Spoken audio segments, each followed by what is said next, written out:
Yo, what's up, YouTube? So, in front of me right here, this is my pre-workout mix. It's the caffeine pills, and then the pre-workout mix itself. Then I have some water, 300 milliliters of water, and then some creatine. So I take this 45 minutes before my workout.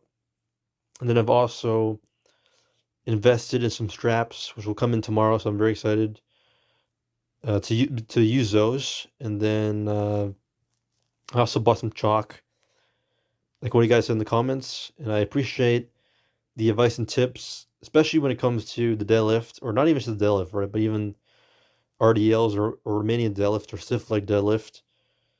Those are all very useful because movements like those, they're very heavily, at least in my opinion, right? They're not as straightforward as other movements. Like for example, the shoulder press is kind of pretty simple to be honest. Although what I will say though is before I did have shoulder pain, but that was because I was using the shoulder press machine improperly, right? I fixed my form up on that.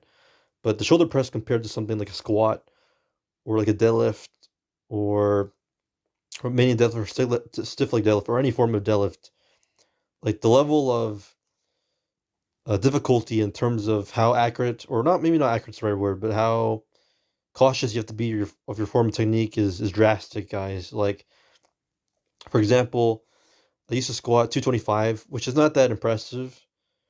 Um, but what I will say though is if you have like really solid form and technique on the squat, then you can like squat a lot. Like you can get a lot of reps or even squat a really heavy amount if you have really solid technique and form on the squat. But if you kind of don't really have really solid technique and form on the squat, then it's gonna be very difficult, in my opinion at least, right? So you'll notice that if you have proper technique and form on a lot of your lifts, they will be a lot more easier and you can probably get more reps and probably increase the weight just off of like using proper technique and form, in my opinion, right? Whereas if you're using improper technique and form or it's kind of lackluster, then it's gonna be a lot more harder, and it might even be more dangerous, right? That's why people really preach on the idea that when you do the deadlift, you need to start off using lower weights, right? So that's one thing that I will say that's really helpful. Um, I think it's kind of interesting, man, where fitness content is right now. Because as a beginner or even as a novice, right, depending on where you are, but specifically for people that are like me in their now I'm going to my second year of lifting, right, or even in your first and second year of lifting, right, it's there's still a ton of stuff to learn, and there's also a lot of information on different social medias, right? It's not even just YouTube now. A lot of people also use Instagram, right? So you're kind of watching a bunch of fitness content or content creators, and you're learning a bunch of things, but there's also kind of a lot of slop and potential misinformation. So the best thing that you can probably do is just don't just obviously stick to that's what I try to do is when I was trying to learn how to do the deadlift and learn proper deadlift technique because I haven't deadlifted in a long time. Right, I watch Larry Wheels. I know Larry Wheels is a very solid lifter, and the guy has a lot of experience. He's one of the strongest guys on on the planet, right? So I figured why not take advice from him. So I watch a lot of his videos on how to deadlift, and so I like his deadlifting technique and form because it's super clean, right? One of the advices that he said in one of the videos was when you're deadlifting, you want to lift your whole entire body in one motion. It needs to be like one fluid motion. So when you're pulling using your arms and your lower back, you should also be using your legs. Like everything should be used in unison, right?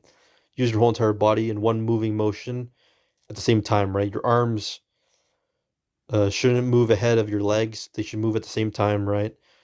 So that was a game changer for me, and I guess that's one thing that really helped me out a lot as well. And also, it's just the hinging, right? Practicing hinging. So what I do is on my Mondays and 2 days, right? Those are my strength training days. Those are days where I'm actually like going for PRs. And then on Thursdays and Fridays, those are just the days where I'm just practicing my form and technique, right? So tomorrow, I don't know if I'm gonna record tomorrow. We'll see. I feel like I don't know if I want to record tomorrow because I think it's gonna be kind of boring. Because I'm just gonna be focusing on my deadlifting technique and then doing some hypertrophy work, and that's pretty much about it. But That's one thing when it comes to training, man. Is it is can become very redundant or repetitive, and that's just kind of how training goes. But there are some ways in how you can, I guess, make it more fun, right? So at the end of this video, or near the end of this video, I'll show up an image, and what I'm doing now is I'm gonna start rating my workouts like individually, right? My like yesterday's workout or today's workout or tomorrow's workout, and I rate them out of a scale from 10, and then base it off of form and technique, intensity, and mind muscle connection. Those are the three things that I rated out of. And so that's just like a fun way to gamify it. That's just a fun way to. It's also a good way to critique myself and see things that I can improve on. Right. For instance, when I watch these clip back, there are some things I can easily nitpick on. Right. The incline bench, I could have paused for longer for sure, because at the very beginning, I kind of just wanted to bang out as many reps as possible. And then eventually, as I got more fatigued, I started to slow down. I started to pause more towards the end when I started to get more fatigued. So I definitely could have paused a little bit more on the incline bench when I started out. Then on the shoulder press machine, I could have slowed down the eccentric a little bit more, right? I think I only did like a two, maybe like even a 1.5 to 2 second eccentric on the shoulder press. That was a little bit too fast. Could have slowed down the tempo a little bit. And then on the tricep push downs, I could have taken a longer break, right? I do like 1 minute. I do 1 minute pauses or 1 minute. What do you call it again? 1 minute breaks in between my sets, because it's a lot more faster. Because I already have too many things going on. So if I do like a 2 minute break, I'm gonna be there forever. But I don't know. Maybe I'll change it to like a 1 minute and 30 second break. Maybe that'll be more optimal. I just don't want to spend as much time as I already am. But surprisingly though, today I finished the gym pretty fast. I only spent I think like an hour and a half. So that's a lot less compared to what I normally do, right? So that's pretty good. I got out pretty fast, and overall this workout was very solid. The mind and muscle connection was incredible. I felt like everything today was clicking. So I'm very happy with the overall workout in that category in terms of my mind muscle connection. I thought everything was really solid. Even the chest fly machine I was also very solid on. Right now I do what did I do on the incline? I was doing I think 110 on the incline bench. So my incline is obviously a lot more weaker than my flat bench, but that's okay because I think I'm making. I was pretty happy with my sets I did on the incline today. I think they're pretty solid, so not too upset about that.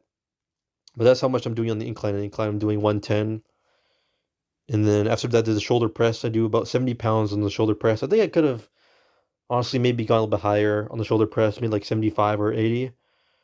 Maybe next, maybe on Monday, I'll increase it to 75. I felt like I could have maybe gone a little bit more higher on that. And then what I do after that, after the shoulder press, I did tricep extensions. When I do the triangle attachment, I do 60 pounds. When I do a straight bar, I do 45. And then when I do overhead using the straight bar attachment, I also do 45. So 45 to 60-ish, which is about right for me. But eventually I want to get the higher, right? I think 60 is like the sweet spot for me. But I can probably get it more higher if I train a little bit harder, and I just need to focus on slowly progressive overloading, right? Maybe I'll add on 2.5 pounds. And then what else did I do? I did chest flies, chest fly machine. I think I did 100. I normally do 100 now. Because I don't see any reason to go any higher on that machine right now. I think right now I basically kind of hit a sweet spot right now, in my opinion, in all these weights. It's like challenging, but it's not challenging to the point where it's not challenging to the point where I'm only able to get in that like 6 to 8 range. I can get to like 8 to 12 range, which is pretty nice. Although there are a couple of movements where I definitely could increase the weight a bit more. So maybe I'll start doing that next week. Start progressive overloading by like 2.5 pounds on a couple of my lifts or exercises. Sorry if I repeat myself already, if I didn't already say this, but yeah, guys, training is not the most. It's a very slow process, guys. That's for sure. You just gotta take it on a on a day-to-day basis, maybe on a week-to-week basis, maybe on a month-to-month basis, right? Or maybe even years, right? People say that it takes years to build a good physique, but it's also really important to take into account how hard you're actually training in those years, right? Because people make this big difference from comments and videos that I've watched of people saying like there's a big difference between someone who's lifted for 4 years consistently, who tracks their macros, who gets 7, 8 hours of sleeps, who eats properly, trains properly, doesn't skip any training days, and progressive overloads, versus somebody who trains 4 years and isn't consistent at all, right? And a good example of that is myself. The longest time I've trained for now is a year. I'm going into my second year of lifting, but I started working out when I was 18, but I've never really been consistent. I've been super on and off. So the only way you're really going to make progress is if you just keep on doing it consistently over a period of time. But yeah, that's the overall what I rate myself. My form technique today was a 7 out of 10 because I felt like I could have, going back to what I said, I could have paused more on some movements. I could have held the eccentric down on some movements. So 7 out of 10. Mind muscle connection is 9 out of 10 because today was phenomenal. I felt like everything was clicking, like I said before. Right? Everything was just clicking. So I think it was pretty solid. And the intensity was 8.5. I think I maybe could have went a little bit heavier on some of my movements. So I'll start working on progressive overloading a little bit by like 2.5 pounds. And then my overall is 8.1 out of 10. So that's going to do it for me, guys. I don't know when the next video will be. I don't know. Maybe I'll end up recording tomorrow. We'll see. Until then, I'll see you guys next time.